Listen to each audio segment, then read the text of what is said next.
scary skeletons and shivers down your spine. Shrieking skulls will shock your soul, seal your doom tonight. Spooky, scary skeletons speak with such a screech. You'll shake and shudder in surprise when you hear these zombies shriek. So sorry, skeletons just misunderstood. Shit. So, right off the bat, fuck.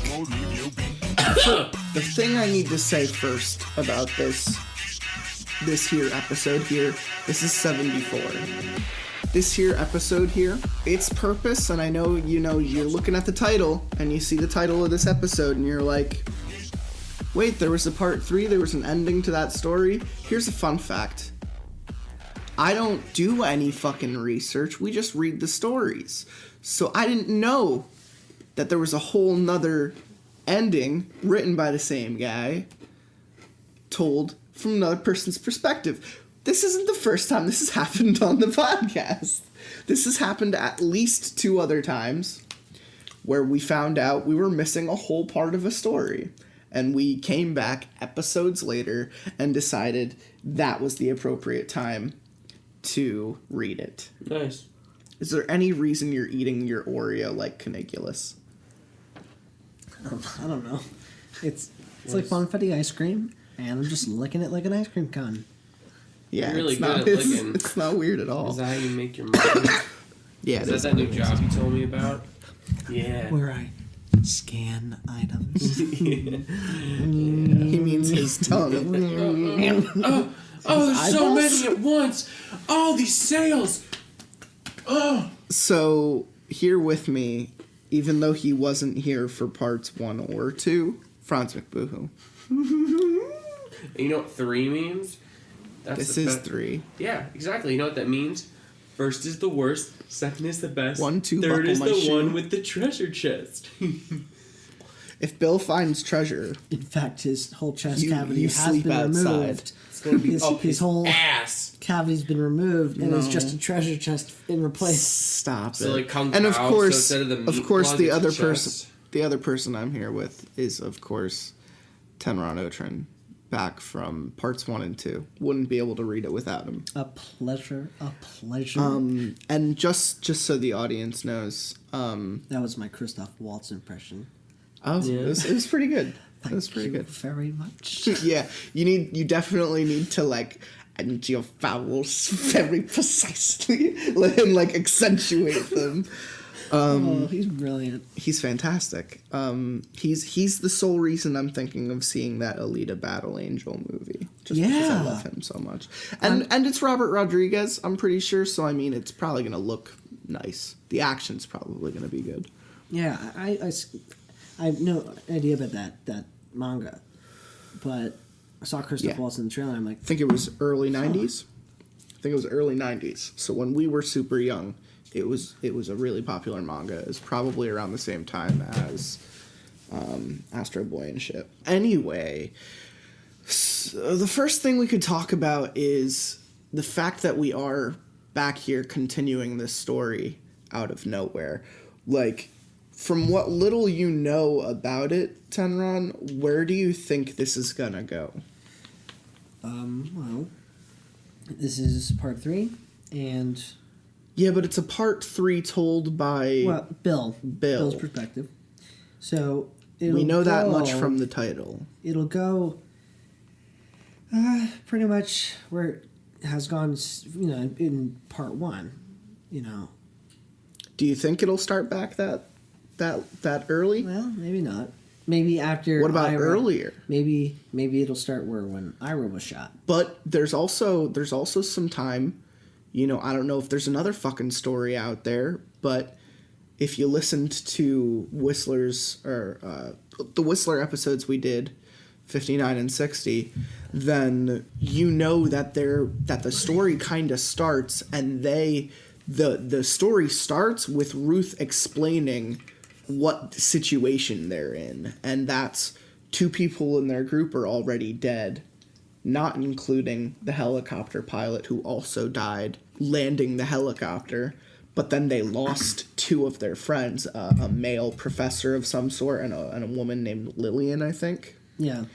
And who died in the helicopter crash? no, they died when they got separated around caves of some sort. That's all the context I remember, is they say, do you remember the caves? So, like, what if Bill was taking little notes of his entire fucking trip? What if he started his notes back before even the expedition began? What if this is like a Mountains of Madness thing where it starts with, like, his life? Who knows? It might also it might also start right at the fucking end. Interesting. What if it's him deciding to walk back to Red Hill? I mean, I doubt it, but what if he needs to just wait out the situation until people come back and he thought Ruth was gone? You know, like, who knows? It was an apparition for Ruth. We never saw what happened to Bill. This could go in so many ways. But I'm excited because I think it's the first story we've really dived into that is multiple episodes. It's multiple parts. You know, it's the like, first like narrative we've taken. It's the first narrative with like a serial. So essentially, the entity that had or apprehended him, done something with him, could basically turn around and be like, "It's true." Yeah, no, the it Jedi, could. The Force, all of it. The Whistlers, the legends, the whistles, the whistles. Who shot the sheriff? All of it. It's all true. Who shot the sheriff? I shot the sheriff. I thought this whole time you said Bill shot a sheriff, and I was about to be like, but then who shot the deputy? I literally never mentioned a sheriff or a deputy, and you, sir, are out of line. Then maybe Bill is the sheriff, and the reason why he didn't shoot the deputy is Bill's because a he cuck is of a the cuck deputy of a brother, and the sheriff, or the brother of a cuck. Sorry, I'm dyslexic when I'm baked. No, you might. They might not be Canadian. We just assume that everyone is in Canada. Now. Have any of the lines That's a good point. A after? Then you would know. Oh my god, dude! I fucking hate you. Why am I even here? You know, No. I haven't fucking read your stupid stories, so I'm trying to just input a little bit of impromptu comedy. No, but to the audience, you were just on the last episode reading. So, like... Well, I don't care what the audience thinks. I do. Do you? So... Then why do we... Why am I here? Because you like hanging out with me. And the dankers. Yeah, I guess, if you want to use me for my shit. Danky bottom. Oh, so... Oh, but I do have to say, Tenron... Tentron, I just turned titties. It is a pleasure. It is a pleasure. One more. It is a pleasure. I had to look off in the direction. To have you here. This is the first show I've done with you on it. So no, that's a lie. I was asleep for the other one. You were asleep. But this is which makes it all the funnier. I'm more in the zone. You were fucking asleep because for Mr. Bear. But episode 54, people. I'm not gonna be asleep for Mr. Sheriff / Deputy Bill. God, this has nothing to do with a sheriff or a deputy. You're literally only confusing yourself. What if this was like Bill and Zoe from Left 4 Dead? Is there anything you want to talk about before we jump into it? Or are you? I feel like because this is a part 3, I kind of just want to. I want to dive in. I want to dive in. I think we have a lot of ground to cover. Yeah, I think we all like to dive in, right? Coonhounds for life. So this one is from Reddit No Sleep. Yes, it's called. Quite indeed. It's the Christoph Waltz, man. It's called Bill's account of the Whistlers because part 2 was called Ruth's account of the Whistlers. So this was Baby Ruth. Yeah, cause it's real original. Yeah, we made that joke. Yeah, we made that joke. Did you already? Yeah, bud. Well, I wasn't watching your stupid show. Yeah. Do you want to start with as the guy who is Christoph Waltz? Sure. As the guy who's writing the Reddit No Sleep book. Hi again, all. Sorry for the delay in bringing you this new installment. Okay. That's all you wanted to do? That's all I can do. Can I be candy? If this is the first post you've seen about the Whistlers, I would recommend that you read Ruth's account before Bill's, as she gives a more thorough explanation of what happens. And her journal starts first, chronologically. The person who brought Bill's journal to my attention has asked not to be identified. He insisted on giving me transcripts, not originals. So in this case, what I'm showing you is exactly what I received. As before, neither I nor my source make any claims about the veracity of these documents. What does that mean? Veracity, the truthfulness? Truthfulness, The honesty, the openness? the accuracy. Accuracy. Sure. Context clues. I'm sure many of you will want to know more about the documents themselves, but unfortunately my source was not forthcoming. When I asked him how he had acquired Bill's account, I did so many times. His only response was, I didn't. I wish I had more insight to offer you. I don't know. Point. It's I'm funny because he afraid does. these new He talks with his passages hands. raise at least as many questions as they answer. The account will be presented in 2 parts. All right, my turn. Oh, yeah. This is Oh, God. December 7th. December 7th, which means it happened in September. It started September. So this is Red Hill. This is almost exactly, almost like 2 months So this after. is in the middle. This is in the middle of Ruth's account. This is December 7th. December 7th. I know what this is. What? This might be when her, Bill, and Ira ran from the Whistlers and they all got separated. Interesting, yeah. I know what it is, guys. Red Hill. It's her fucking rag, man. She's fucking on her time of the month, and this is about her up and down 7 days. You're on that shit for 7 days, 7th night. You're nothing but a big frown and a boo-hoo. I am multiple boo-hoos. I will December have you know. 7th. I've got calluses on my hands from burying my brother. If we're rescued today, I'll have to explain that to someone. So it's Red Hill, right after they killed Ira. That was right. I Yeah, guess that. it's right in the middle. Some search and rescue trooper, some forest ranger will hold my palm to the light of a chopper window and want to know how I managed to rub the heel of my hand raw. I practice sometimes. I practice what I'll say to people when we get back home. Dr. Harmon, the department head, will need to know how I got Jeff and Lillian killed doing what was supposed to be straightforward field research. They were both his students, handpicked for great things, led astray by the man who wrote his desertion on the Russian Yeti, who taught a cryptozoology class disguised as a folklore survey. I like the background we're getting. He's got. I called him a jerk in part 2. Yeah. I flat out said I gave my position really early Bill's on. jerk. Bill's a bad man.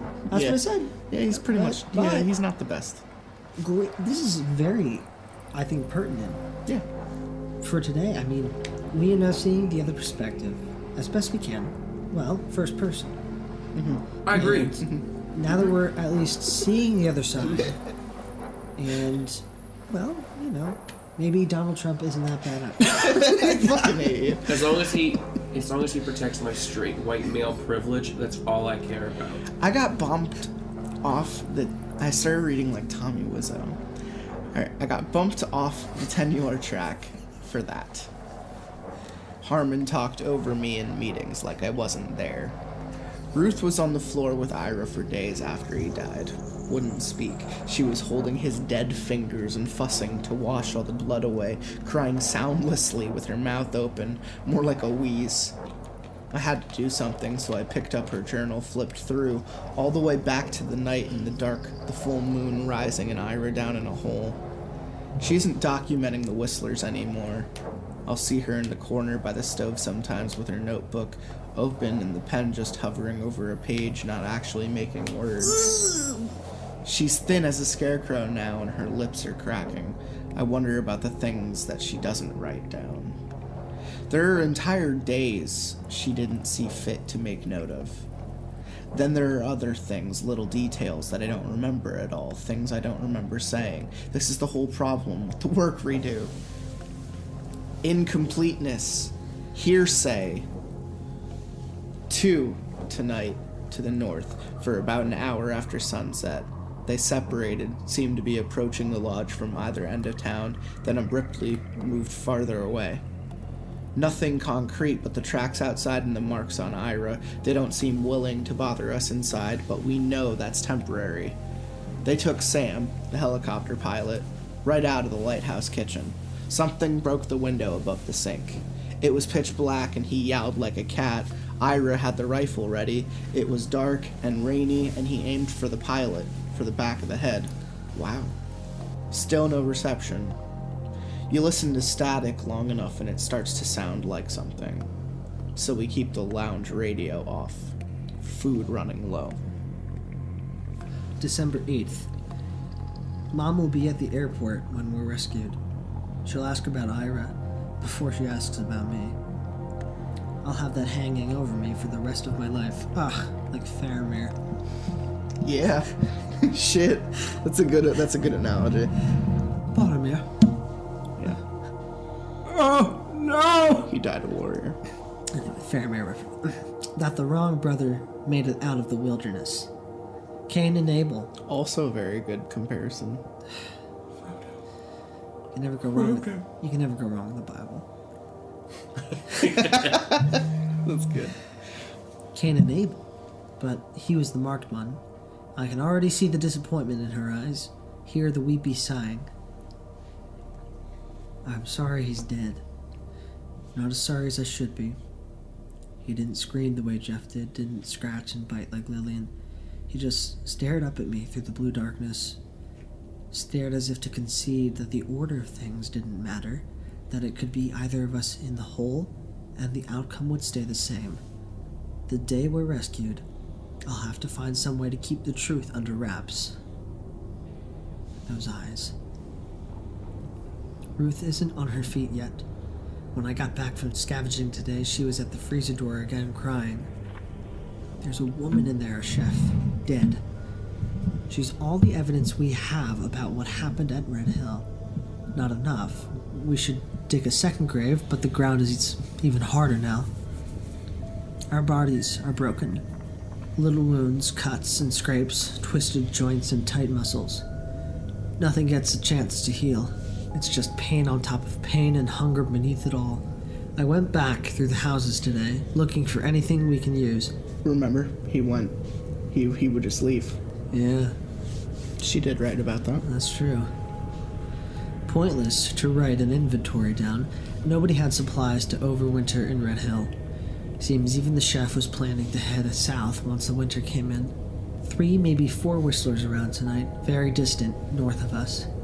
We've gotten every lantern gathered in the lounge, all of them hanging from the antler chandelier, along with tendrils of dust.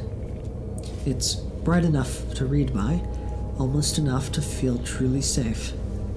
They'll pick their night soon, I imagine. Only heard them briefly, but clear as a bell. So it was disturbing when I commented on it, and Ruth said she didn't hear them. She was too busy hearing babies crying, and she was like losing her shit. You know what's really upsetting? They killed a cook.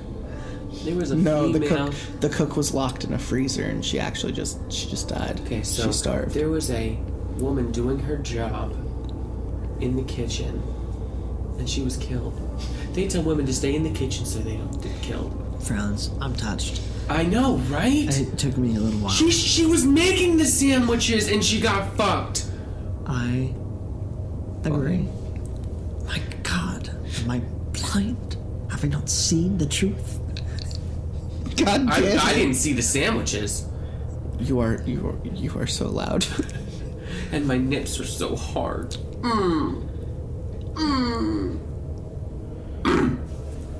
Please continue. I want to listen to this. Don't poke me. story. Ow. Ow, don't poke me. Sorry, my Stop. dick's just reaching across the table. I No, can't help it's his myself. nipple. No, your nipples. Oh, and my dick. It's like a Triforce right now. It's just like... Okay, that's great. Lillian's research centered on self-delusion. Something Frown suffers. No two descriptions of the Whistlers are exactly alike. There are similarities between accounts, sure, but she thought every victim was complicit somehow. That you could go so long fearing something you can't see, and eventually you decide what it looks like. You decide what you believe, and then you see what you want to see. Ruth woke me up later to say she heard the baby. Fucking A. She kept saying my name and begging me to listen, her nails digging into my arm, her face not an inch away from mine. Catherine's birthday is tomorrow. I didn't say anything. I was afraid of making her cry. Instead, I held her like she was mine, my lips to her forehead. She went back to sleep. I'm not sure how much more of this we can take. I think of the survivor theory all the time, the different permutations of it.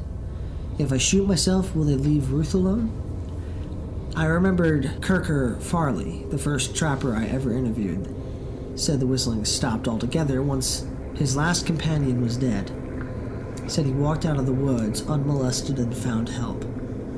I'd want to walk for at least a day first. Make sure she wasn't hassled with burying me. That's how Ira said he would do it. He'd take the gun and go for a walk. What did he tell her? Rock? Oh God. Ptarmigan. Ptarmigan. The word is ptarmigan. A rock ptarmigan.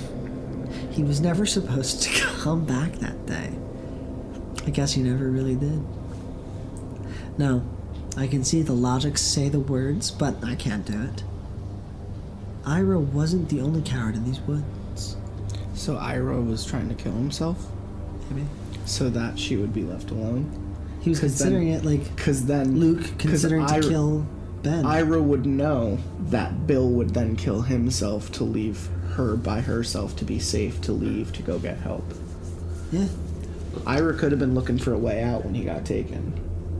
Why did the author specifically feel the need to mention that he walked out unmolested? It's like me walking around saying, hey guys, I didn't get molested today. I'm really fucking upset about it. December 9th. These are the questions. Ephraim Defoe was the first Whistler scholar to describe the survivor theory. He wrote a paper about it. The idea that the Whistlers are in some way dependent on humans and so will always leave one alive. A living human begets more humans.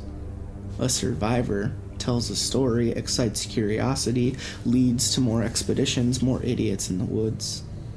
It implies long-term thinking on the part of the Whistlers, planning, a cycle of sowing and harvest. Ruth doesn't believe this part of the mythology. Obviously, every story has a survivor, she says. The incidents without survivors don't become stories. They don't make it into the record. But I think about Kirker Farley. Gray mutton chops and a crumpled Stetson, knuckles like oak bark. He was a Korea vet who retired to the wilderness once he got home, took a vow of poverty. He spent a winter stranded and snowbound with 6 other people, all ex-military, all skilled, and tough as nails. The Whistlers picked the group apart, one man at a time, over the space of a month. And finally, Kirker was left alone with his best friend. And that man started to lose his mind, started howling at the moon. Kirker killed him. His best friend. A knife while he slept. Gentle as can be. Everyone I've ever told that story to said the answer's right there. Kirker is just a murderer with a story to cover up his wrongdoing. Maybe his case really is that simple. At the beginning, Ruth suspected all cases were that simple. I asked Kirker, though, when we sat down together, knowing they only take one at a time, why kill your partner and isolate yourself? Why not just stay together? Why wouldn't the whole group stay together, arms locked, one unpenetrable unit? He smiled the strangest smile, and he said, a whistler ain't a hound chasing a fox. He's an angler waiting for a shark. Patient, patient, patient. That's very interesting. So this person is claiming the Whistlers are the attackers. The Whistlers use prey. That the Whistlers have a thinking. They have a strategy. They are not. I said it in part 1 or part 2. Anglerfish, yeah. You did say it. You did mention anglerfish. Now that's even more surprising. He's an angler waiting for a shark, which implies humans are the shark, right? Yep. Oh, yeah. And the Whistler is the anglerfish. No. That's not what they're saying. Yeah, he's saying the whistler that's not what's is an being said. angler waiting for a shark. A whistler ain't a hound chasing a fox. We, as humans, think they are chasing us by a smell, by an instinct. What he's saying is he's an angler waiting for a shark. Humans aren't the shark. That thing the chef mentioned, I know the chef. that the whistlers are the wall between us and something bad. That could be the shark. I know. No, I understand. And they could be using us to get the fucking shark's attention, like an anglerfish attracting a shark. Wait. So what is getting our attention? Or what? The what is... whistlers are using humans to get the attention of the shark in this Why? situation. Because they're anglerfish. It's a mating ritual. No fucking way. We are all but anglerfish. No, I think this. What he means by he's the angler waiting for the shark. He, as in the whistler, is the angler waiting for the human shark. You think shark means human. Yes. That's okay. That was actually my first impression, but I think this could go both ways. And I think our impressions are going to be like a rug pulled out beneath us. We'll see. We might get answers. We've been out here for months now, and I still don't know what he meant. Even Bill is like, I guess we're gonna find out. I do know I didn't have the nerve to follow my own logic. I couldn't sit idle and let the whistlers dictate terms. No whistlers tonight. When they come back, they'll come in force. They'll be insistent. I made my brother a promise, and I'll keep that promise, but not today, not yet. There's still the coast. December 10th. Today we found Gary Law's luggage in a cabin behind the lodge. Nice. It's nice knowing this is where he came from. It helps put a date on whatever scattered the population of Red Hill. The man brought enough pleated slacks out here to start a catering company. Navy and khaki, cufflinks and polo shirts. He's got Beartour brochures and a receipt for a seaplane charter. It's as if this was his first time outside an office. He's got the look of someone they'd send search and rescue for, but we haven't heard anyone flying over. I've heard that's something the whistlers can do. They can change what you hear. When? Mask what's true and plant what isn't, like an anglerfish. Mm-hmm. Lillian tried to record... Or like a baby crying. Lillian, I nodded, folks, I nodded. I agreed. Nodded in agreement. Lillian tried to record the whistles one night, but didn't pick anything up. All we get is static on the radio, I wonder. No idea how Gary Law made it so far north by himself, on foot. Why on earth he picked that direction to begin with? Ruth gathered up his plane ticket and put it with his ID. It's documents. Worthless documents. We don't have anything of Ira's. But we've got a whole damned library on Gary Law. I never actually saw the man's body. It was strange timing. I came back to Ruth burying a man hours after I'd left Ira to die. But he didn't die. Didn't speak except to say that we were wrong. It was a warning, just a warning, he said. The whistlers didn't kill anybody. Neither did I guess. So now he's trying to justify his actions a little bit, but I'm not sure how to buy into the narrative yet.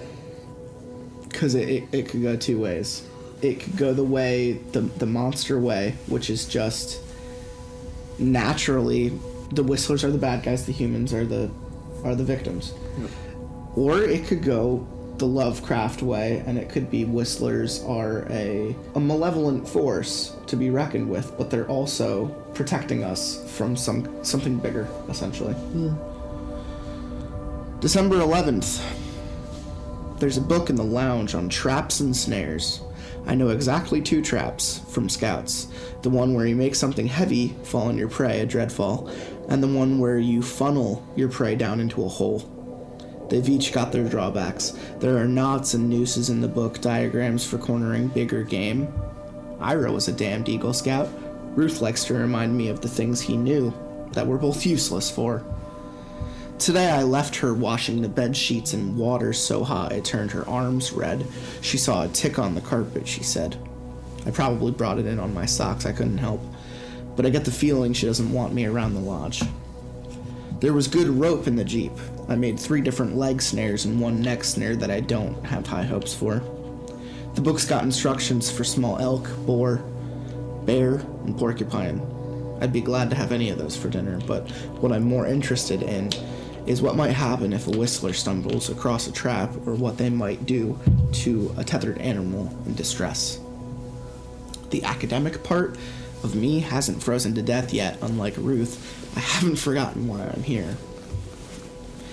I found a pair of pole climbers in the closet.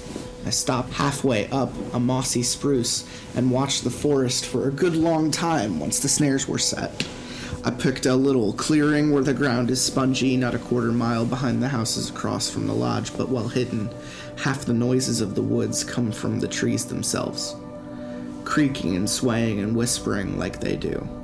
From my perch, I could see the roof line of the lodge, smoke from the stove, and endless green in every direction. There are hills between here and the coast. I heard something just as I was returning to the lodge, a low rumble, a growl. I looked back and saw what looked like a dog streaking away from behind the houses and disappearing into the woods. We freed a brindle mutt from one of the houses. He's been following me in and out of the woods, doesn't like me getting too close to his house, the gray shack right on the edge of the opening, in the trees where I usually hike in. He runs with low shoulders and a mean little snarl. I'm sure he's starving. If he finds himself in one of my traps, I may put him down.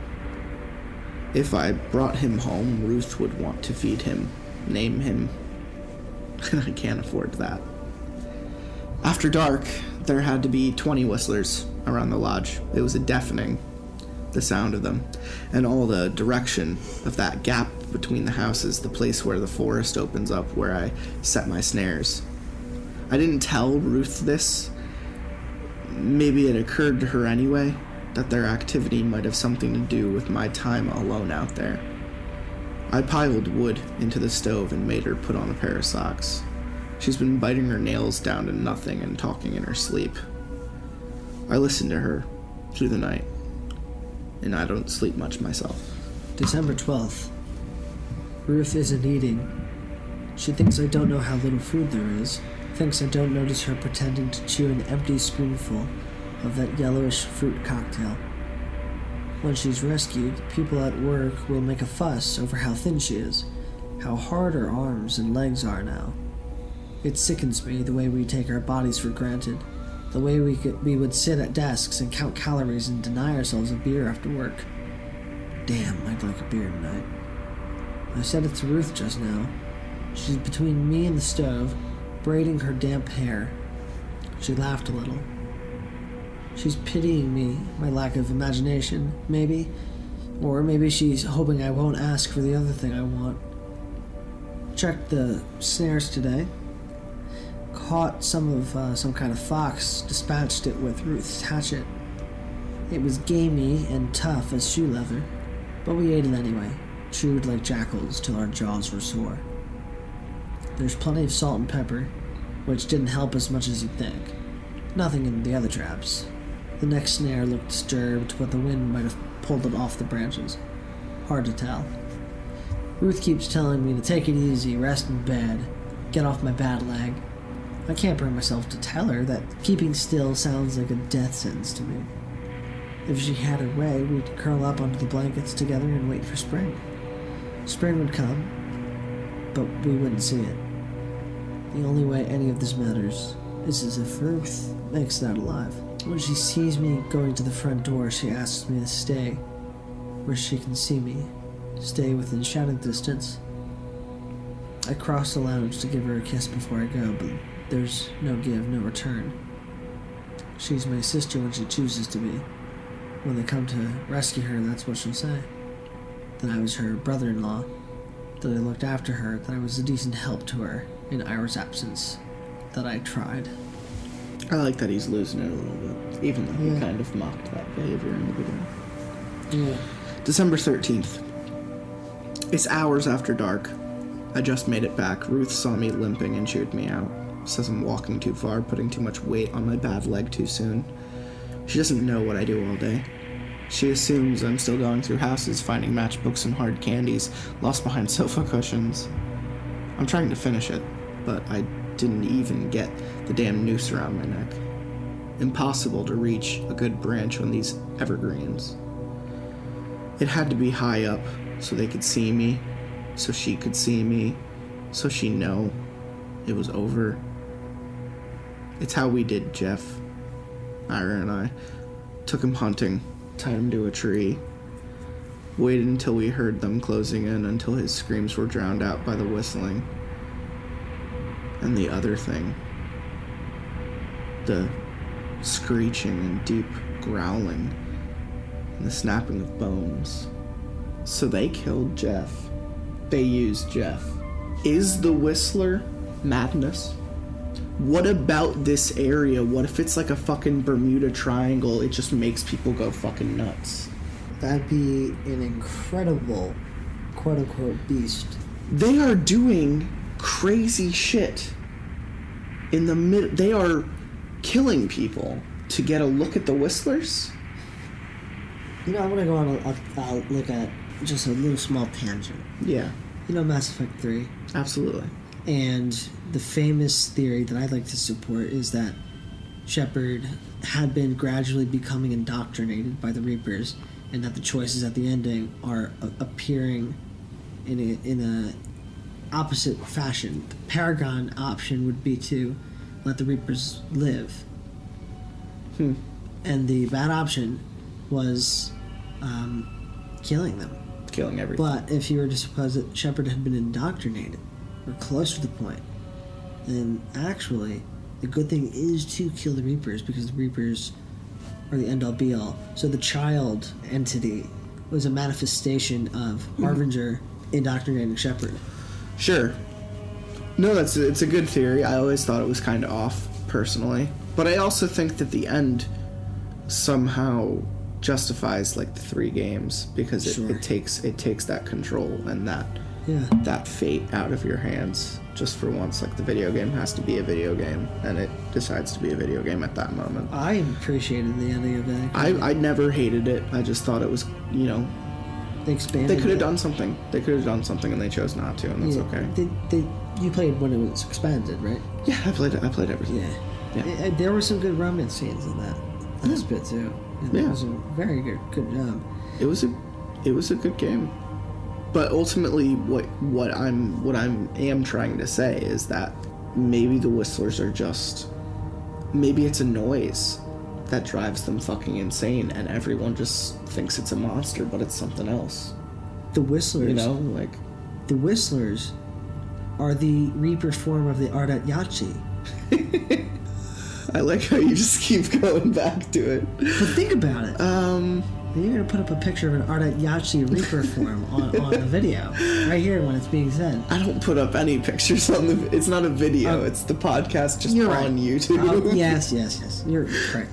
But Google Ardat Yachi Reaper. Oh. You learn how to spell it. Learn how to spell it. God damn it. Finish your thought. Well, they screamed the Ardat Yachi Reapers, and they would like teleport to you. Sure. And they were very like wraith form. Yeah. And Misty, the wraith. Yeah. So that's, now I'm thinking of that. I don't know. It's weird. I'm gonna continue now. I'm thinking of it more now because of Ira's description of the bones crunching, Well, yeah, but that makes sense. So something is, feasting on the dead bodies of people? Yeah. Or they're feasting on people, essentially. Who knows? We have to try and comprehend Bill a little bit more. His writing keeps going hot and cold, and I never know what he means. He never elaborates anything. Well, that's the story. I don't mean to delay it, but I said, I think part 2, well, what if Ira had been infected, so to speak? You did mention. I'm I just the possibility of it. So it's cool now. We're seeing his perspective. And Sure. He seems solid of mind, solid of, besides, his ankle, solid of body. He's not taking care of himself like Ruth. Sure. I mean, perhaps Ruth was the one that was getting sick. Sure. I also believe that. We'll see. I had every intention of watching them take him, but in the end, I didn't have the nerve. I was sprinting away at Ira's side, deciding the horrific din meant only that we'd done our jobs well, that the Whistlers deemed the transaction acceptable, that they would leave us alone for a few more nights.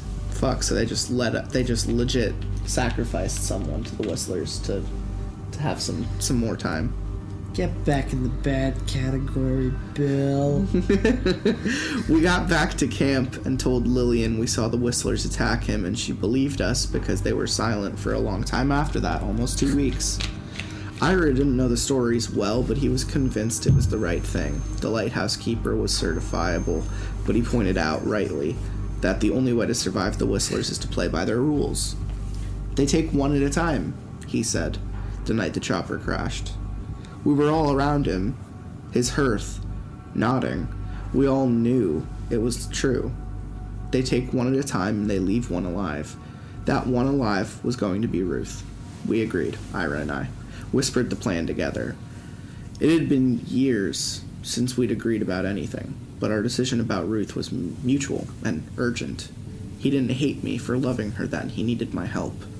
The Whistlers make the rules, but we decide the order. We heard them closing in that night and dragged the lighthouse keeper from his bed. He was an old man, no trouble. We didn't take the others. In the morning, we told them we saw him walking off on his own, babbling about sparing the rest of us. We all remembered the pilot screaming about his wife and kids. We were all spooked by then. All willing to believe anything, Jeff marked an empty grave with a broomstick, and Lillian cried and called the man a hero. We camped in the woods that next night. Thought we might hike out of Whistler territory before anybody else had to die, but we gave them Jeff next. Then Lillian. And then we were down to just us three. Just us three. And suddenly, all I had in common with my brother was that I wanted to live, and wanted Ruth to live. I fell out of the damn tree before I even found a branch. Banked my leg up good. Patient, patient, patient. That's what I kept hearing, as I scraped away the soil and deepened the hole, as I grabbed roots and hauled away stones. It was already there, a collapsed burrow of some kind, so convenient. A receptacle for my darkest instincts. Ira had poor night vision, wore contacts. It was easy in the dark to get him where I wanted him. To scare him into the trap. My hands were freezing. He was a sacrifice, but unaccepted. He was mute when he came back to camp, and even when he could accuse me, he didn't. Why? What? Why did they march him back to our door? He opened his mouth to say something before Ruth fired. In my dreams, I gave him words, an accusation, a condemnation, a warning. Part 2. Hi again. Oh, it's Christoph Waltz. No. God damn it. This will be my last update for a while. Wink. I think I owe you all a recap of what's been happening for me in real time since I began posting these journals. When I first met the man who gave me Bill's entries, let's call him Mr. H, I was struck by his stoic, resigned way of sharing them. He even thought he was a bit territorial about the originals. To date, I have not seen them. He was determined about the idea of sharing the story with a broader audience. I felt silly for the way I'd personalized the narrative earlier on. To tell more people about the Whistlers, to get more people to go out and investigate them, to keep the wheel going. Yeah. Talking to him, I stopped feeling like I had harmed anyone by posting Ruth's journal. I didn't feel as conflicted about it as I did in the beginning. I had one last meeting with Mr. H before posting the first transcript of Bill's journal on No Sleep. Yes, the man lived near me. He was grizzled, older, but not elderly.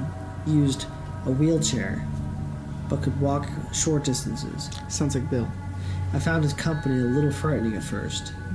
He wasn't a no-sleep reader, as you might guess. The backpack I bought from the estate actually belonged to him.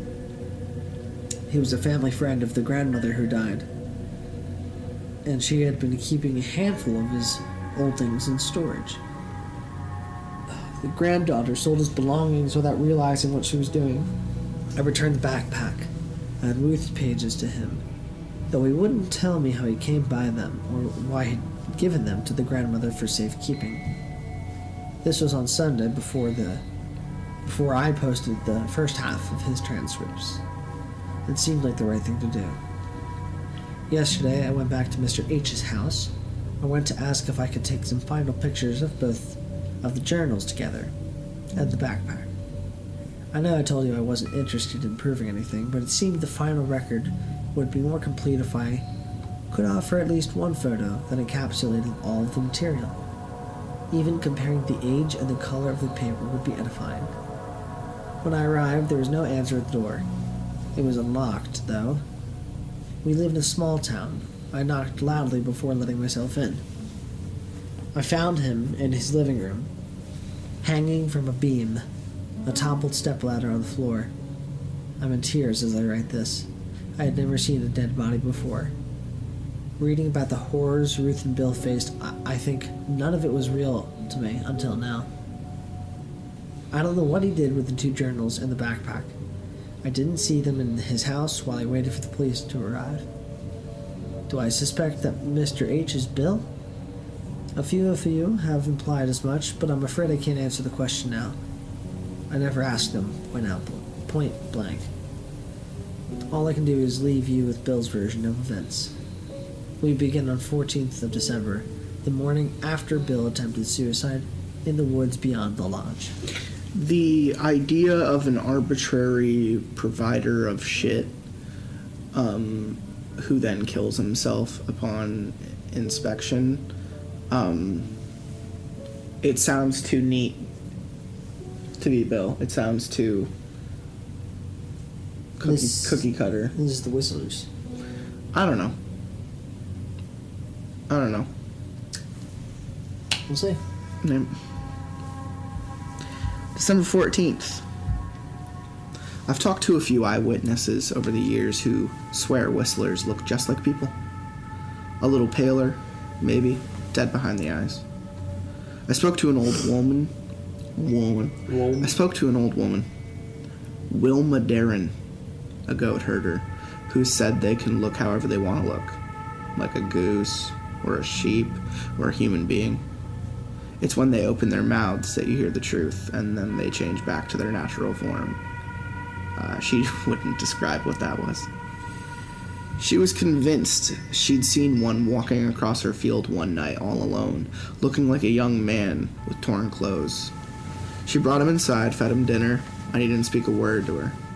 She turned away from him for a moment when she was clearing plates, and when she looked again, he had gone from the table, sprinted silently through the front door. That night, the whistlers came. They trampled her fences in the dark, and she lost half her herd. Found doe torn to pieces by something. The rangers dismissed her story out of hand. Game warden had some explanation for her about bears. There was no sign of a bear, though. No prints. Nothing interesting about the dead doe. I wonder now if they weren't half right. Ruth has said she thinks the whistlers could be protecting us. That we are not the sharks, but more like sheep. Sheep at the mercy of wolves, and the whistlers are shepherds. I don't know now. I don't know what to believe. The dog's house has the best angle on the woods. I went in through the kitchen door and looked through the back windows. I wonder if they're out there now, having a laugh about my abandoned noose. I'm brave inside my own head, brave on paper, but I haven't checked the snares today and likely won't. I'm thinking, actually, that it's about time we made our way to the coast. It's our last option now, and I'm sick over it. Dead if we do, dead if we don't. The leg is killing me. I'm eating Tylenol and aspirin like candy. We have more medicine than food left, but nothing helps much. The worst pain doesn't come from the leg anyway. It comes from the ticking clock, the whistlers at night, Ruth's face, from knowing I'm a coward and a failure, knowing she knows. And without that makeup. Fucking ghoul. Ruth's face. When I ever see Ruth's you know, makeupless face. Tonight she drew me a awful, too. bath and sat on the tub's edge to wash my hair. Her legs against my back, her feet in the hot water. We didn't talk, but I rested my head against her thigh, and she sort of stroked the back of my ear. my penis. That's enough for now. Are you talking to me? December 15th. Damn dog came for me today while I was siphoning fuel from the van. Out of nowhere. But luckily Ruth saw and came running. She tried to scare the little bastard back into the woods. But he wouldn't go, just stood whining at the trees, backing away from the swing of her stick, whimpering but refusing to flee. Jeff had a theory. Called it the symbiosis hypothesis. He didn't study whistlers much, but he was big on cryptids in general. People always ask, given that ecosystems only function because every organism plays a cooperative role, how is it possible that a tertiary predator could go unnoticed? A population of any sustainable size has a measurable appetite. His answer was that there must be larger blind spots to account for elusive species. He thought cryptids must exist in pairs, like a clownfish and an anemone. The anemone shields the clownfish from the outside world, protects it with poison that the clownfish is immune to. The clownfish helps the anemone by maintaining it, giving nitrogen, managing parasites, luring the prey. In this way, they operate at a remove from the rest of the ecosystem. They cooperate and might survive when logic says they shouldn't. So the question I now ask you is the whistler the clownfish, or are they the anemone? And I think they're an enemy. I think we're the clownfish. I still think the shark is very much something else. At least that's what Ruth believes. Bill thinks it's a lot more straightforward, that the whistlers are just the bads. And that's kind of what you believe.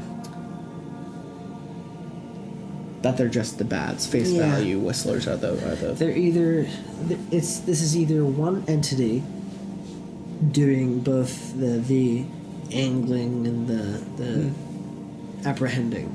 Sure. Or it's two. Yes. With this described relationship. Yeah. And I'm gonna have to support the latter. I do think that these are two separately acting entities. I'm just finding it all too convenient that so many different people are saying things along the lines of there's something else. There's something else at work here. It's not just whistlers, it's something else. Yeah. I'm not sure if I buy into the protector role. I like the anemone role. I like the angler role of a whistler. That it might just be, we're the light, they're the teeth, kind of thing. But anyway, sorry. Ruth was shouting at the dog, shouting towards the woods, backing up to me to shield me. We heard something out there. As her voice echoed, something called back to her, a scream. I'd heard it before. I thought it was a different part of the Whistler's repertoire. A screech. A new inflection that comes over them when they go from stalking to attacking. It's what we heard the night Jeff died. The same gnashing shrieking. It echoed out of the cave where we left Lillian. Lillian with long red hair and adoring eyes for Jeff. She almost got away from us. She fought. Ira shot her in the leg. We told Ruth we were firing on the whistlers when she asked about the sound. Said we could see them like hard shadows moving in the depths of the cave. Lillian wore the night vision goggles. I imagine she saw them more clearly than anyone had before. We didn't see anything, only heard them. We heard this sound, a shriek, like a wildcat, like a deranged woman. The whistling came after, came second, came from a different part of the woods and closed in. Could you just humor me? Like, how great would that sound in film? Some kind of, like, wild animal yell, followed only by, like, a deafening din of whistles. Like, how indie horror would that sound? It's almost like the soundtrack for The Witch, you know? So kind of like... And then... No, it's not like a song, and it's not staggered. It's just... I think it's just... I said it could either be like a tone, because that's what he describes, like a tone. He never mentions wavering in the tone. Just a whistle, a straight whistle. But I imagine if it was different... It could be different people. Yeah. What Different if you sources. used code? What if you invented, like with someone, different types of whistles for codes? For speaking to each other?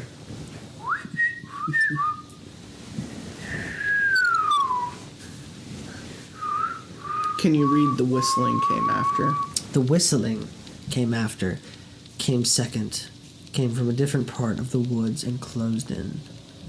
Now the dog was whining, and then it cowered out of sight, and Ruth turned to raise me to my feet. We were urgent to move, but we weren't pursued. I can't explain the shift, like a drop in temperature, a slackening of the wind. The whistlers were not there for us, but there for it. The whistling overtook the shrieking, and then everything hushed at once. They left us alone. Like Godzilla and that Yeah, man. one monster. From Godzilla. Godzilla. 2014. Muto. Was it a monkey? No, that's King Kong. Ira said it in a clear voice in the days after I thought he'd lost his mind. It's a warning, he said. The whistlers didn't kill anyone. What did he see from down in the hole? He said he saw tool marks. He said it to Ruth, but looked at me, wanted to make sure I knew I wasn't forgiven. I used a folding spade. I thought we were a day's walk from Red Hill then, maybe two. You have to give them something if you want to get away. It's what the lighthouse keeper said. It's what the stories say. You play by the rules, you live. Or you have a chance. I gave them Ira, I would do it again. I kept thinking, I should have told Ruth everything. I actually think I understand it now. I understand why the whistlers, like, they attract humans, but they don't want anything to deal with humans. They literally don't even consume them. They literally just want to feed them to something else. Yeah, they might be people. They're the light of the anglerfish. They might be people. Yeah, essentially. They're not just. In this case, they're not But they're simply a tool. But they're opposite forces. Yeah. Yeah, they're not simply a tool because they think. They act They independently. are animate. Yeah. Here she was standing in the street with a stick of firewood and no idea what's out there. I hit my head. I wasn't much use, but I heard it again. The shrieking sound and a rumble beneath it, atmospheric, eerie like thunder. Then the whistling. The dog was gone by then. But I can't help thinking he's part of it too. The hair was spiked on his neck, eyes wide. We humans, we've got a way of personalizing things, of assigning motives, emotions, help or harm. Patient, patient, patient. Ruth took me inside and cleaned my wounds, stitched up my leg. I'm bruised everywhere from my fall from the tree. She didn't ask about that. Maybe she assumed it was old bruising still, or just more evidence that I've been pushing myself when I shouldn't. We shared the last of the gin. It's battery acid, but somehow I couldn't get enough. I could see it getting to her as the evening got dark. Not the gin, but the fear. What if they were actually drinking battery acid to commit suicide?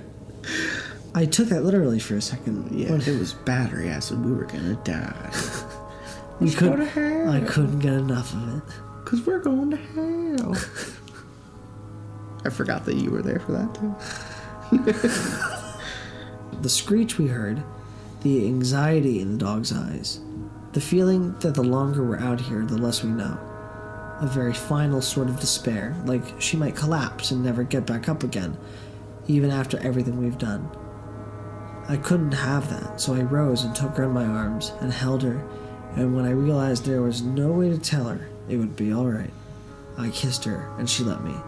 I heard her sighing, and I felt the weight of her against me letting go. There was something tight in her face, more like desperate resignation than love. Maybe that she was my own pain getting in the way, my need. I brought her to the lounge and pulled her down with me on the bed, hurting everything, everywhere, and not caring. She undressed us both. I wonder, now that she's asleep, if she's dreaming of me or him.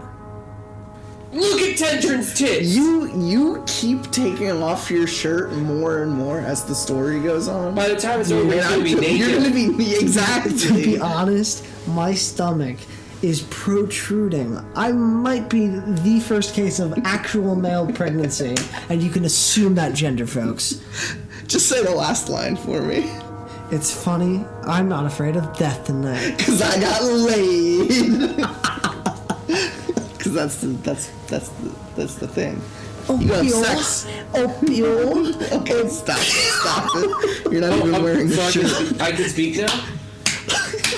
Yeah, you can speak now. I feel like you'd want to speak about this. I want to see. Feel. Her. Why does her voice sound like dear. that?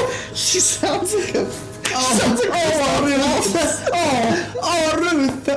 Bill. What if Please she was? stop. Can I continue now? What if she was Asian? So you don't know if she's saying Bill or beer. Oh, beer. So she's suddenly like a shogun.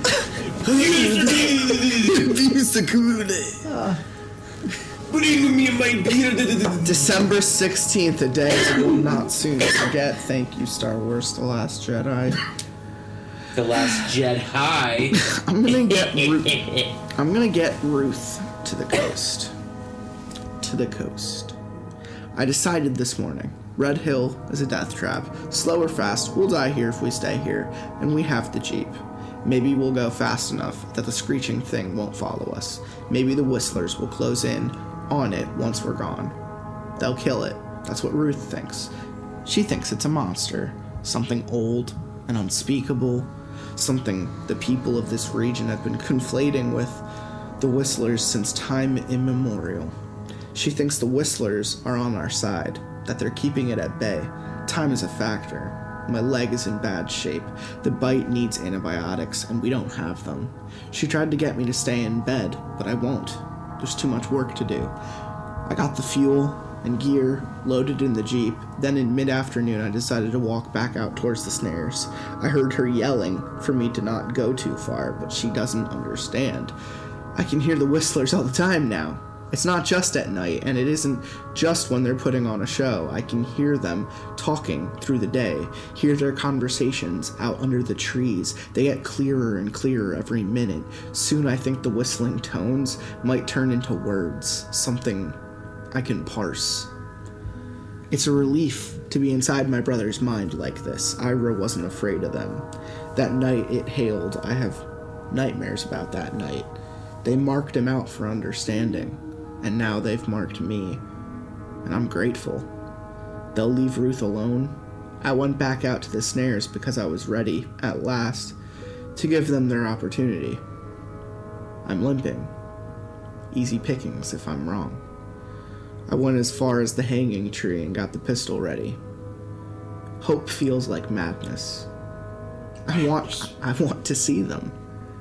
The Whistlers, the shrieking thing. I want to see them for myself before I die. That's not too much to ask, is it? Oh no. The murmurs became chatter, became whistling. They were calling me out of the clearing where I'd set my snares away into the trees. I followed them with measured, trusting steps. Somehow I knew they wouldn't leave me behind. They were leading, not fleeing. The snow had an icy crust, and soon I wasn't just following sound and emptiness. I was following tracks, dog prints, and I looked ahead and I saw the dog, the same one, standing in a treeless space where the woods ended. It was the edge of a cliff. Snow and granite and scraggly trees. I could hear moving water, and the dog was staring at me into my eyes like he was possessed of a human mind. "Are you one of them?" I said. And the dog turned his back to me. He wagged his tail once and ran straight ahead. Ran straight off the face of the cliff. And the whistlers, they were closer than I knew. Their voices erupting behind me and ahead from down in the gully and right at my back. And what I don't know, what I can't know, is whether he jumped for me or for them. Whether they were making noise over his death or my witnessing it, whether Ruth and I matter any more or less to the whistlers than the hares and the foxes or the birds we've hunted along the way.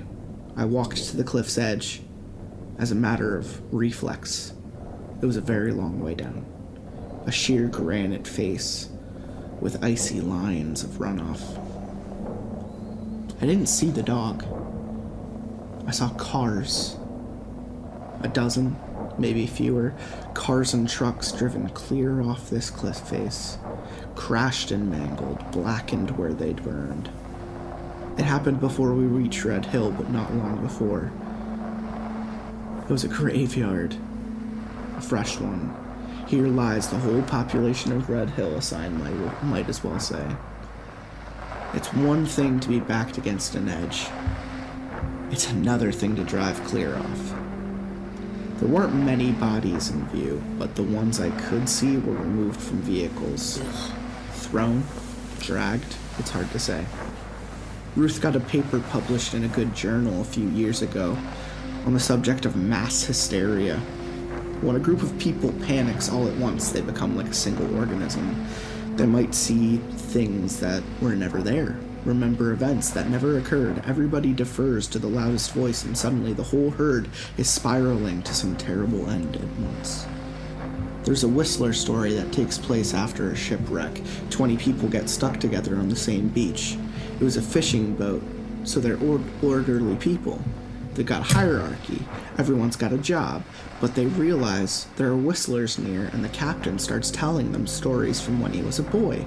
Stories of how the whistlers will take the group down one at a time, how their minds will be compromised, they'll turn against each other, so they draw straws and choose an order, and with great efficiency, every night they send one man out into the woods with a torch and nothing else. They assume they'll be rescued in a matter of days, that each sacrifice is for the greater good, buying the group just a little more time.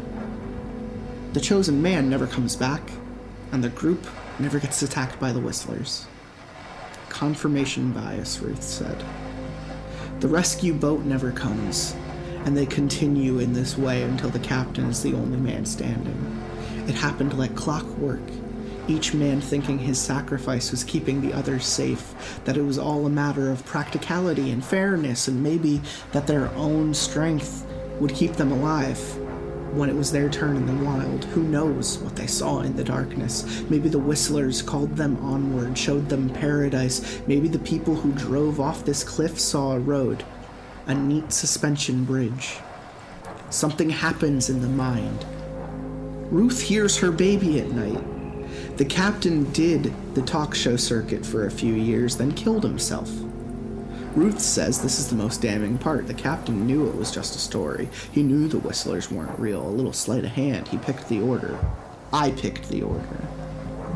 I think it was a message. The dog, the whistling. There was no shrieking sound, no sound of danger. Just me and the fallen bodies and the cliff's edge. The whistlers were daring me to take matters into my own hands. Keep my promise. December 18th. Ruth is driving us to the coast. Things changed for me this morning when I realized we were really going. The weather was good, foggy but not snowing. When we get there, it's over. The coast is the last place we can go where we might get help. Or we might find someone living who can get us out of here. She looks tired. Her hands are tight on the wheel, windshield wipers squeaking as they clear the condensing mist. I've thought so much over the years about what she deserves. Not me, not this. She knows how I feel. She's known since the night Catherine died. It was just Mom and me in the hospital waiting room, late, drinking scorched coffee and pretending to read magazines. The doctor came to say the baby had passed away, and then they wouldn't let me into the room with Ruth. Only the father was allowed. Wait until visiting hours, the nurse said.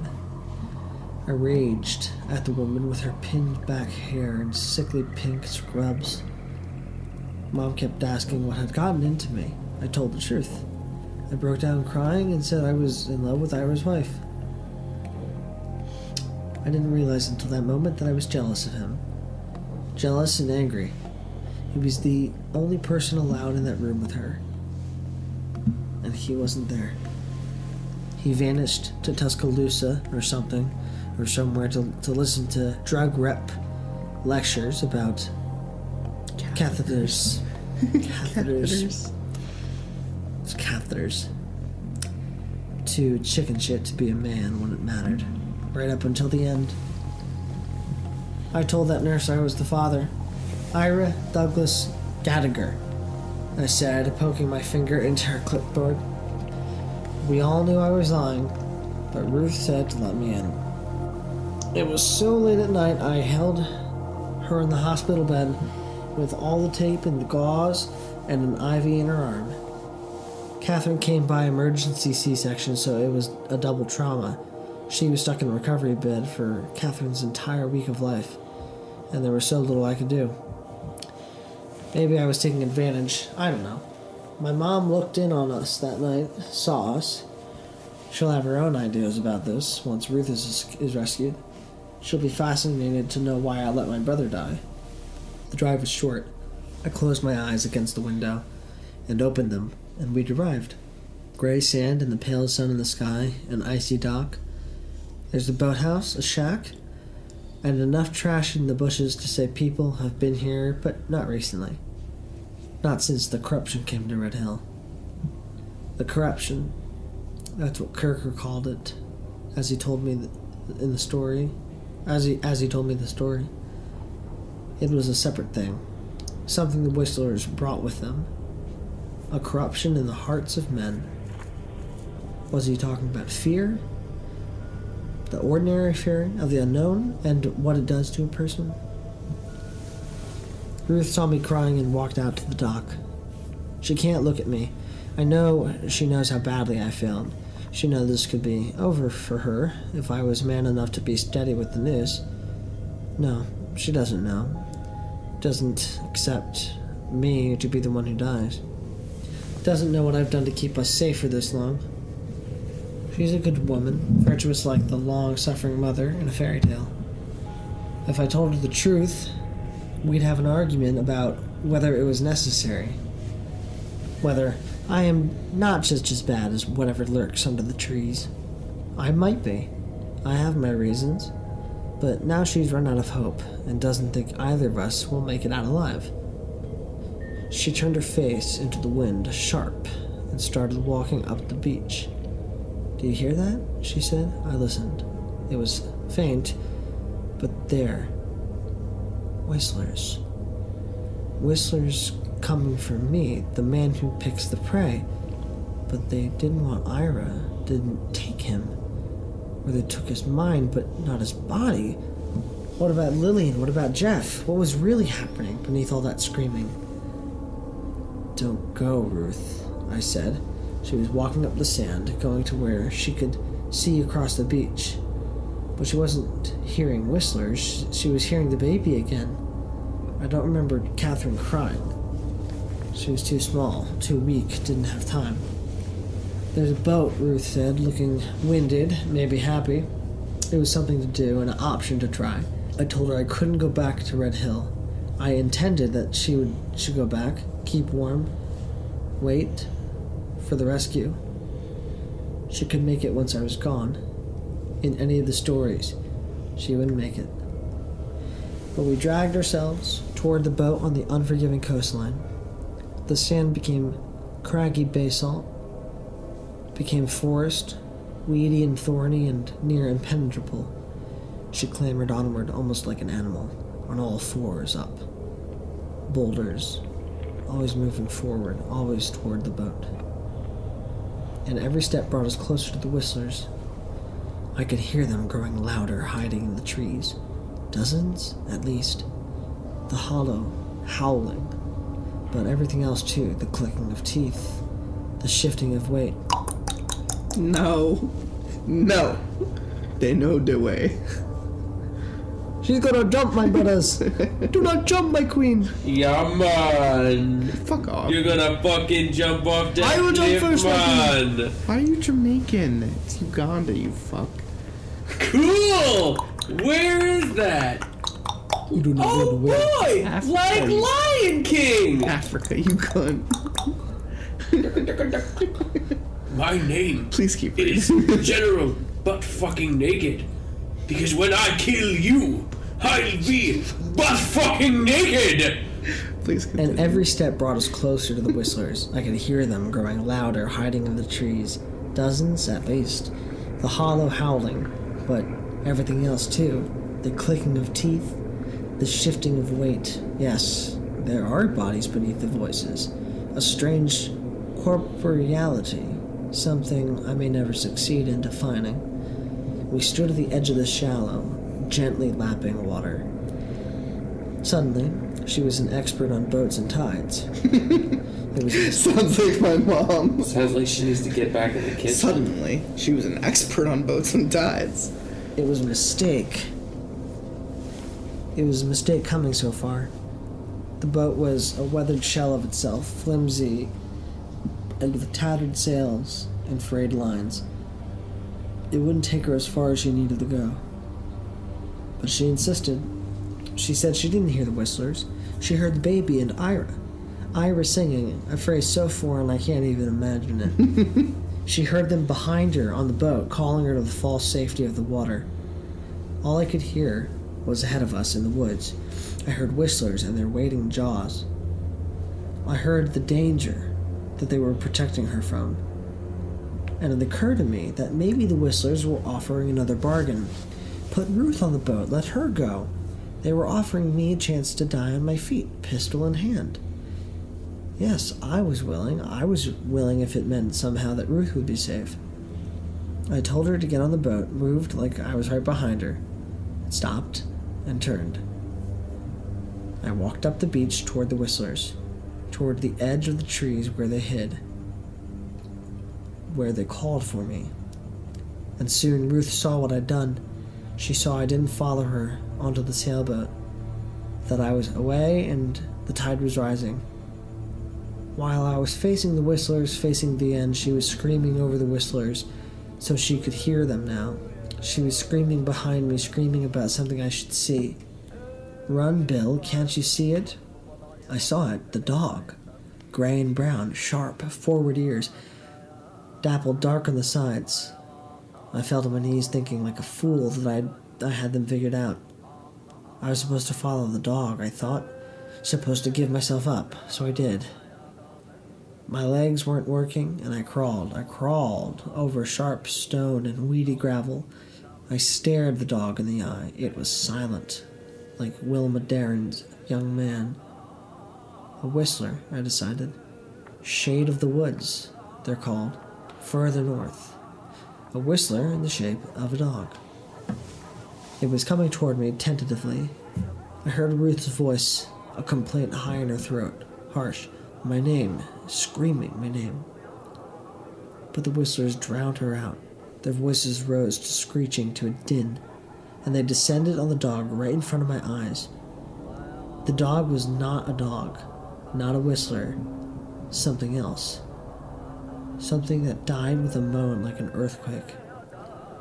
They tore it apart. The effort went on for many long minutes. long enough for me to realize the dying thing looked nothing like a dog. Not in the least. It had long black limbs, sharp, angular, with joints protruding. Short, coarse hair that shone. It bled the same deep red of any mammal, long toes curled with black claws, flickering nerve impulses. Part of my mind says it was a bear. Black fur, enormous stature, and that low growl, dark and strong in a way that grips your heart. It could have been a bear, could have been any number of completely familiar things. There's another part of me that knows it wasn't a bear, knows it isn't something I've seen ever before, isn't something I can describe. And the Whistlers took it down. I got back on my feet, swayed once before falling asleep. The last thing I heard was the snapping of bones, and in my fevered mind, they were Jeff's bones, and Lillian's, and Ira's, and Ruth's. They were Catherine's tiny bones. The whole misadventure was my fault. It is, isn't it? I picked the order. It all falls to me. I didn't wake up until the following morning, and by then the woods were silent. Ruth and the boat were gone. Alright, so here's a question. Do we believe him? Is he a reliable narrator? It pretty much seems like everyone is batshit, so do we really think that there was something else that maybe imitated the dog? You know, I tend to think of John Carpenter when I hear things that look like they're an animal but don't end up being that animal. Like, I don't know. Frankly, I kind of imagined the dog beast from Over the Garden Wall. You have beautiful eyes. The dog that didn't look anything like a dog. It wasn't a bear. But it was but it was big and it had spindly legs. So yeah, I'm gonna say the dog from Over the Garden Wall. But yeah, do you buy it? Well, I mean, he started writing allegedly right after Ruth had killed Ira, so he probably had intended for an account to keep track of. Sure, but the real assessment here is he's been detailing so much of his own shit. How do you know he's not just fucking insane? Again, goes back to the whole Commander Shepard indoctrination idea. Sure, yeah, actually. Like, how do we know if we're being indoctrinated? Alright. I mean, come on. Sure. In society. Sure. I mean, like, how would I know if I was getting fucked? Okay. If I wasn't. December But maybe 9th. I was. December 19th. Kids listen to this, alright, man? And I was. When did the dog stop being a dog? And turn into a cat. I don't know. The wound on my leg refuses to heal. I can feel the pain of it in my entire body and ache in time with my heartbeat. There. Oh, Ray. Can you please control yourself? Oh my god, it's just this stuff. It is, again, protruding first case male pregnancy. Yeah, can you not do it in front of me while I'm trying to read? Forgive me. I apologize, sirs. If I had money, I'd give it to you, but I don't. I'm sorry.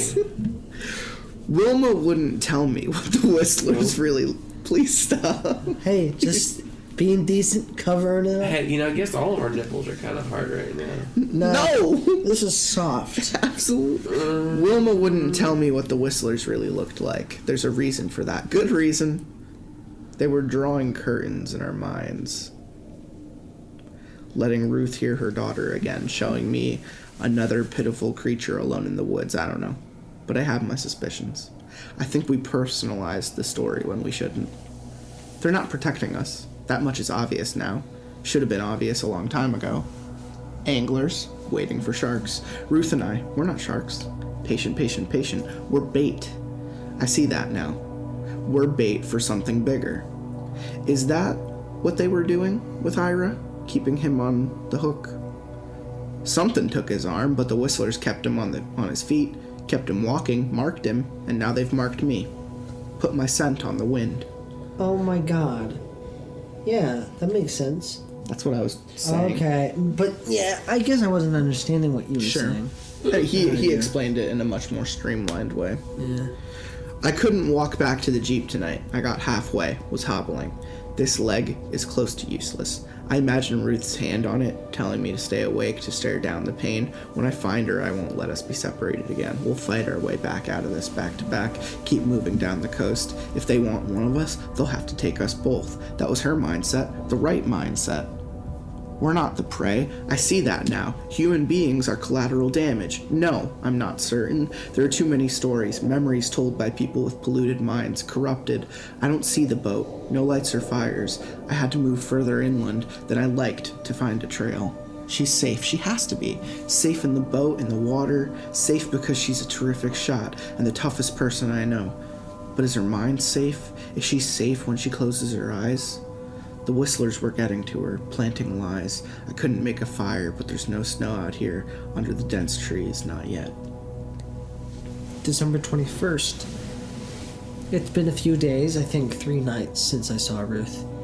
I reached the boathouse, but the Jeep is gone. There are tire tracks to follow, down the beach, through the mud.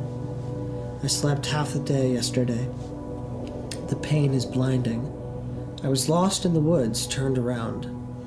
It was further than I thought, and the trees all look the same once you're off course, when every step costs so much. Excuses, excuses, excuses. What will Excuses. What will I do if she doesn't like it? What have I done? I froze overnight, buried myself with moss, and this morning I realized I could just stay down. I regretted ever leaving Red Hill. A stove and blankets. If we were going to die anyway, why not die together? I was so sure she'd have a chance at the coast.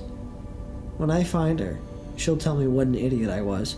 She'll tell me she loves me. She said it that night after the dog bit me. She was falling asleep, her cheek on my shoulder, my hand in her hair. I love you, Bill, she said, and she closed her eyes. I just smiled, figured she already knew how I felt. Now I wish I'd said it back. I wish in the darkness I had more of that moment to remember. I love you, Ruth Gallagher. It's the greatest pain in my life, but I do. December 24th. I made it to the Jeep. It's parked askew in a marshy area where the mud would be deadly if it wasn't freezing over. Out of gas. She didn't get far. I wonder if she was running the engines for heat. Couldn't blame her. It's raining a little, freezing mist. I'm inside the Jeep and she isn't here. Her backpack is slumped in the back seat and her pens and journals stuffed inside a plastic bag right at the top of the pack. The revolver is here. Empty. I found a good 5 yards from the Jeep, on the ice, but no Ruth. I've got 3 in the pistol. Her last journal entry is a suicide note, or that's how it seems. She figured I was dead and tried to drive south, then ran out of fuel. If she killed herself, she'd be here beside me. I suppose an animal might have dragged her away, if she wasn't in the vehicle. It says, "Here, take my body back to Oregon." She wouldn't have been so careless as to do it out in the open, not when she'd had the option. Not when she knew what was lurking close by. It's too dark to go looking now. I'm exhausted in a way that feels almost soft. Welcome. That's the cold getting into me. It's deep now, the chill, setting into my bones. Maybe I'll see Ruth tonight. Maybe I won't wake up. December 25th. Christmas Day. Merry Christmas, friends. Her body was dragged. Oh, Merry Christmas. Merry Christmas. Merry Chrysler. If you would be so kind as to shut up. Christmas Day. Her body was dragged. It was easy to see in the light of morning. I stuffed her pack into mine and went looking. There are no footprints in the mud. Hers, leading toward... No, there are footprints. Wow, oh, my apologies.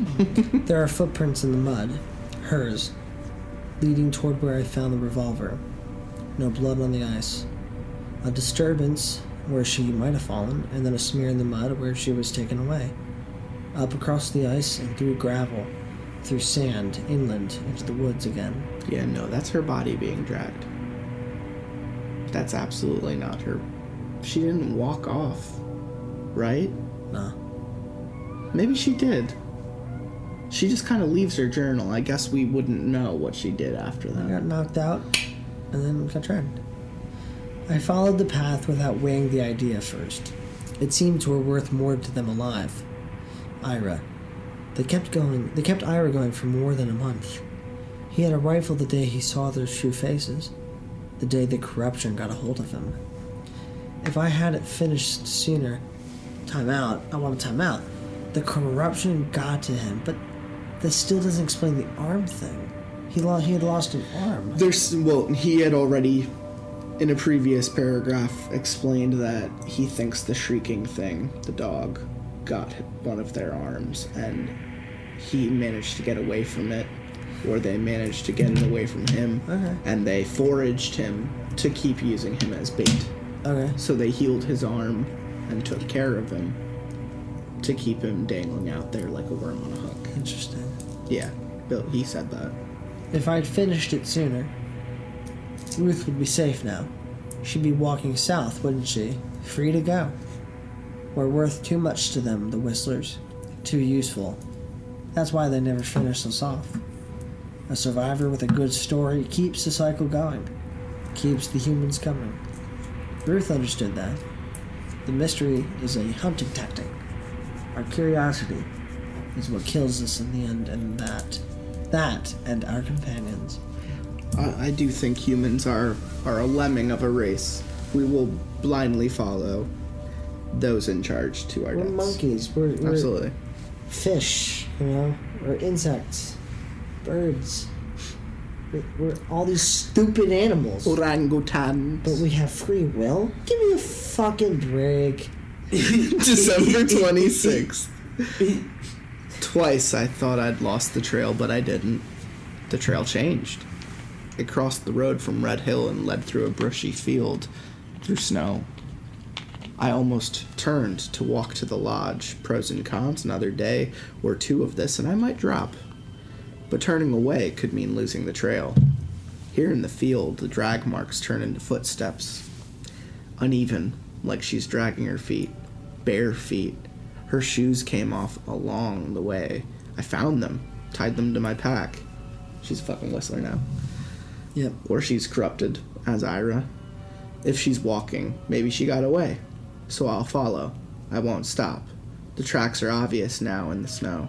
As long as I keep ahead of the weather, this will all be over soon. South. She's leading me south, where it's warm. December 29th. She's going to Florida. The trail, the tracks, they ended today. I was walking in Ruth's bare footsteps, the dragging strides, and suddenly they weren't just hers. There was a second set of the same steps, and a third, all dragging and running together. And I was so mixed on my feet on the tracks, on picking Ruth's tracks apart from the others, I didn't realize I was walking in a circle on a ridge exposed, and the tracks leading me around and around a boulder, big and gray, marked with a vein of white quartz.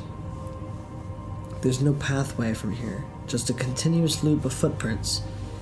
So many the snow has cleared, leaving mud and dead plant matter, leaving a ring, like the one we found encircling the lodge on our first morning in Red Hill.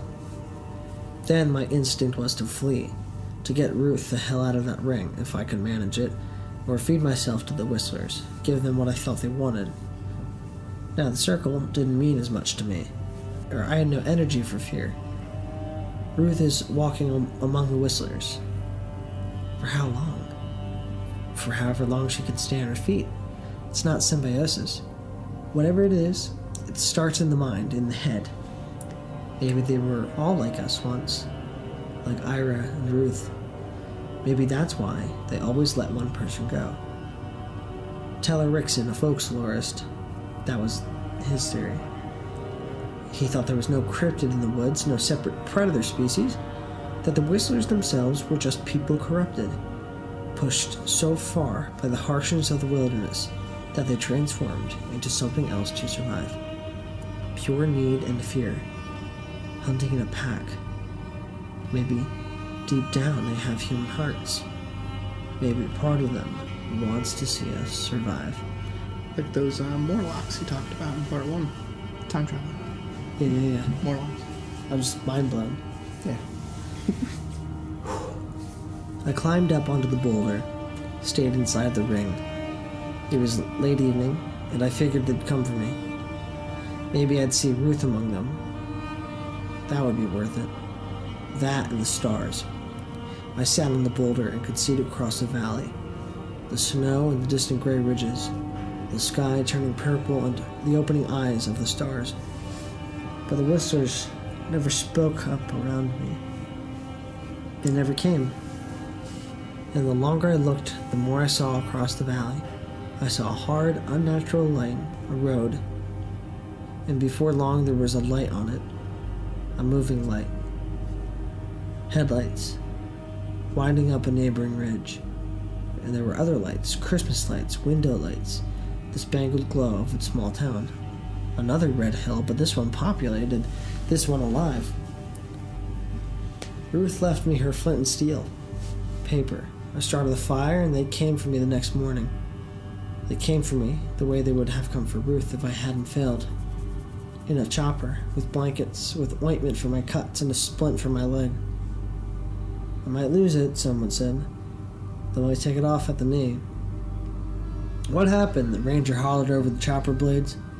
The whistlers, I said, garnering myself a look of mixed pity and disbelief. Well, what are the whistlers? He said. There's no explaining what's actually out there, and I see that is by design. The ineffability is the trap. I shook my head the way Wilma Darren shook her head at me all those years ago, and said the only thing that made sense at the time. Patient, patient, patient. That's the end. Huh. Okay, so Bill is the dude who killed himself after having to retell the story, which is the same as Kirker. They say Kirker talked about leading people to the slaughter and then killing himself when he got back into town. Some odd 20 years later. Interesting.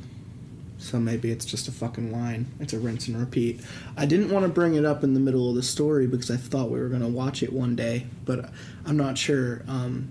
You, Frowns, and I have talked about Midnight Meat Train. Mm-hmm. Have you ever seen it? Not yet. Have you ever seen Midnight Meat Train? No. Just because I feel like you'd fall asleep if I put it on, I'm going to have to talk about it and spoil a little bit. That's right. Bradley Cooper is a photographer. Young Bradley Cooper is a photographer in New York City, and he snaps a photo of a butcher on the way to and from work on a subway train, and he is haunting because he's played by a pretty weird-looking actor, and he's big, and he just has this aura, and he never says a word, never does anything, but when we cut away, Bradley Cooper has nightmares of this dude on the train at night fucking killing people in the trains and taking their bodies and hiding them somewhere. He keeps following the guy gets in his face, it gets scary, he finds out the guy's a butcher, you know, all this shit. He breaks into his apartment, he sees that this guy has like a weird apothecary set in his bathroom, that he like collects things that like fall off of his body, like he's like missing things on his skin and shit. Oh. It's very interesting, and you never really... He wears a very detailed necklace, though, that you never see because he's always wearing a really nice suit. But he's just a guy with a giant fucking meat tenderizer, and he just beats people in with that shit. Oh, jeez. So anyway, you're watching this entire movie, and you're just like, okay, it's a fucking dude tracking a serial killer in fucking New York. Great. Fucking curveball, left field, home run, last act of the movie, the subway, he finds a way to get onto the meat train, what he thinks is the train that this guy kills everyone on. To think the dreams out. And I also think to save his girlfriend who went looking for him. Some arbitrary reason to end the movie. They end up in an underground tunnel beneath New York City, and it turns out this guy is the fucking proctor of humanity, sacrificing humans to fucking subterranean reptile lords, fucking monsters that eat human like cattle. And then there's a huge debacle because then the guy dies, and naturally someone needs to take his place for the good of humanity. Bradley Cooper gets fucking plucked. So I'm trying not to listen because I actually want to watch it. Oh no, you can watch it. What I'm finding is that the spoilers will only give you anticipation for the moment. It is mind-blowing. Well, It's like Cabin in the Woods. Only human. It's like Cabin in the Woods, which we watched together last time you came over. yeah, great movie. Fantastic movie, and it's a lot like that, but it's kind of like Sam Raimi horror-ish. So it's just very good. It's a cult classic of mine, and I love it. But that Lovecraft twist that just hits you at the end out of nowhere brings the movie to a whole new fucking level. And Whistlers has done that as a story.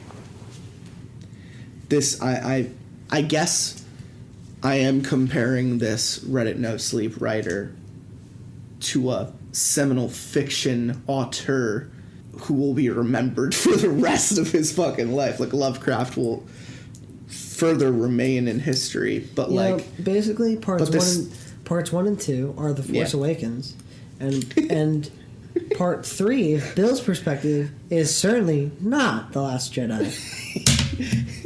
Don't break my candy canes. I've only That was my seen gavel. the Anakin, Yeah, he's only seen the prequel series. and that was like 13, 14 years ago. Yeah, man. He's not into Star Wars. Anyway, they did so many good things throughout this series, and I do think part 3 was payoff. It was excellent. But anyway, back to it. But yeah, I just have to talk about it for at least 10 more minutes. Yeah. oh, titty fucking, Jesus. Starting from the top, it's just like they didn't tell you anything. They threw you right in the middle of the story, and they made you think it was innocent. Arguably, Ruth's entire story is the innocent eye. It's the uncurious. It's the vanilla. It's the this is how things happen because I'm a girl and here's my diary. So she tells it like it is. She's very literal, whereas Bill is very mental. His is his thoughts and concerns and his plans. He's a schemer, like this is very much an accounting. He's accounting for his actions through this entire diary. He led multiple people to their deaths, and he recounts it like he was there. We get it. He's an accountant. Oh, Jesus Christ. He fucking counts and does taxes. So Ruth was more literal. It was more blog. Like there's a different level of severity in Bill's account. Yeah, I mean, he almost sounded like he was, I don't know, that almost sounded like detective work. Yeah, but I also, even from the beginning, he reeks of this like high on his own supply kind of thing, like reeking of his own shit and just eating it, So it's just like, I believe everything he said because I want to believe that there is some kind of crazy outside force. Like really, after having listened to this, what can you definitively say a whistler is? He never really describes it. A whistler is a reaper. He said it was like a curtain. He said, you want to know what the whistlers are? They're a curtain over the way you see things or the way you think about things. And I was just like, what? No, give me a literal fucking description.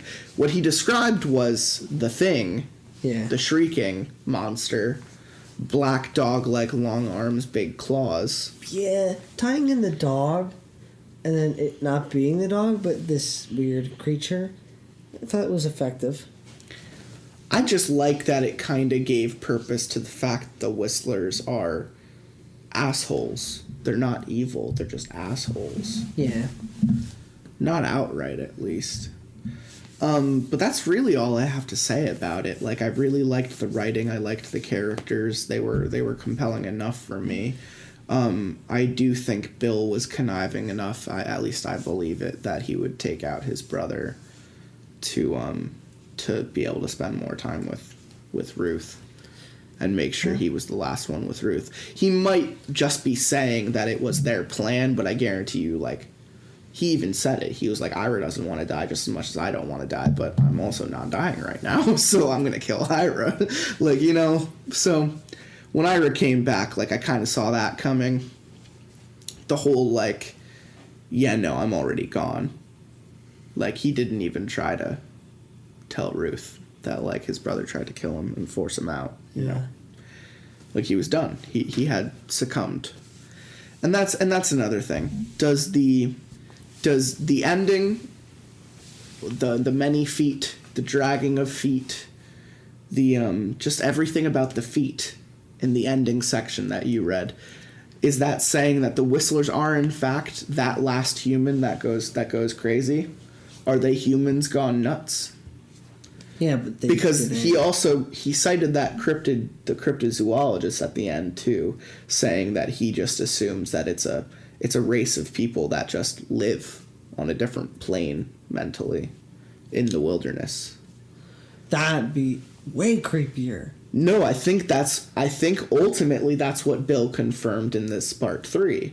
I think when you go back and you re-listen to what you were saying, I think you're going to find that the fact that one pair of feet turned into a mass, like the way that he even compares it, he's like, it's the same mass of feet that was going around Red Hill when he was staying there. And it would kind of make sense that, like, proto-primal humans are the thing using humans as bait for a beast, for El Bisto, you know, which just happens to be some kind of mutant dog. Who the fuck cares? It's a fucking beast, and they're trying to kill the human with. They're trying to use humans to lure out the beast. It's Caveman 101. Yeah. Hey, Death, when you said proto, I immediately thought proto-baggins. You make me regret being a part of my life. of your life. That's not It's true. alright, I regret being a part of my life. And hey, no one regrets being a part of anyone's life as much as Tenron regrets being a part of his own life. Yeah. You know what Blue McFrowns frowns? Frowns. Yeah. It's his road or the he road. I don't know what he just said. Whose road? All that I know is someone has roads.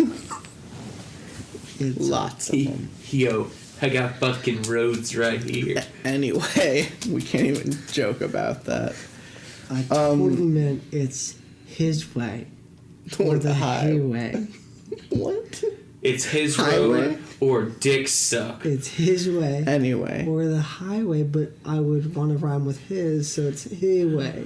Stop Love is the highway. Anyway, I'm going is there anything ride else? it. Oh, Is there anything else you wanted to talk about? Just because I feel like we're not giving it as much credit as I feel like it's due. It was a very good series. I thought it was like 10 out of 10. The series was fucking excellent. Best. The third? Fucking best series I've ever fucking heard in my entire life. That's why we keep them around. That's why we keep this one around. This series just brought me over the edge, pushed me off, and like fucking brought you there. Back. Brought you there, huh? And it just like, man, I'm just like, what is fucking life it brought anymore? You there, didn't like it? Bill. Yeah, tell me all about how.